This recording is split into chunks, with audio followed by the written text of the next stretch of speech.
সাগরদিঘি বিধানসভায় বিডিও অফিসের সামনে রাস্তায় বসে শান্তিপূর্ণ পথ অবরোধ ও অবস্থান বিক্ষোভ কর্মসূচি। এই কর্মসূচির মাধ্যমে এসআইআর প্রক্রিয়ার বিরুদ্ধে তীব্র প্রতিবাদ জানানো হয়। গণতান্ত্রিক অধিকার রক্ষার দাবিতে এই কর্মসূচিতে নেতৃত্ব দেন সাগরদিঘি বিধানসভার বিধায়ক বাইরন বিশ্বাস।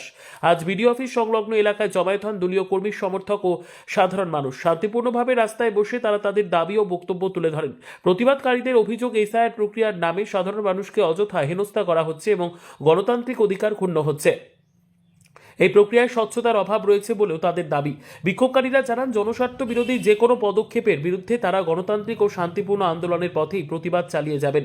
অবস্থান বিক্ষোভ চলাকালীন বিধায়ক বাইরন বিশ্বাস সংবাদ মাধ্যমের মুখোমুখি হয়ে বলেন, আমি একজন জনপ্রতিনিধি হিসেবে মানুষের অধিকার রক্ষায় সর্বদা পাশে আছি।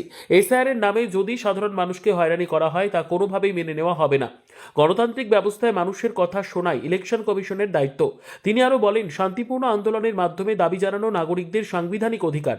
বিজেপির হয়ে কাজ করছে ইলেকশন কমিশন। এসআইআরের নামে সাধারণ মানুষকে শুধু হেনস্থা করা হচ্ছে।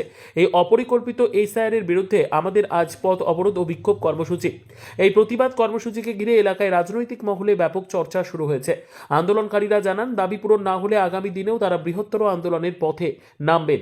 ব্যুরো রিপোর্ট, দিনরাত স্টার নিউজ।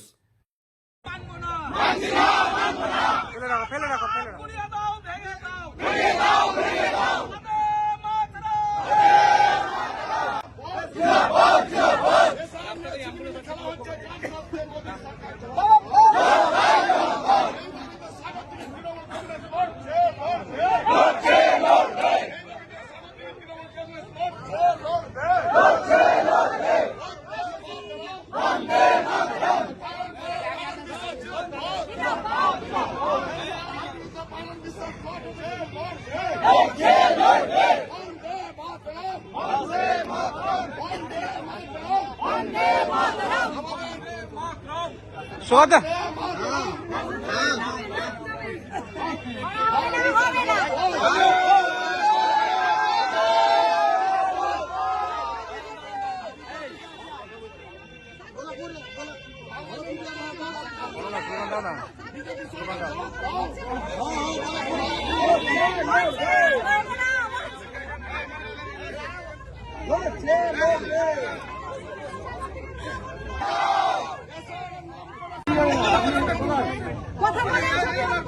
আস্তে আস্তে আস্তে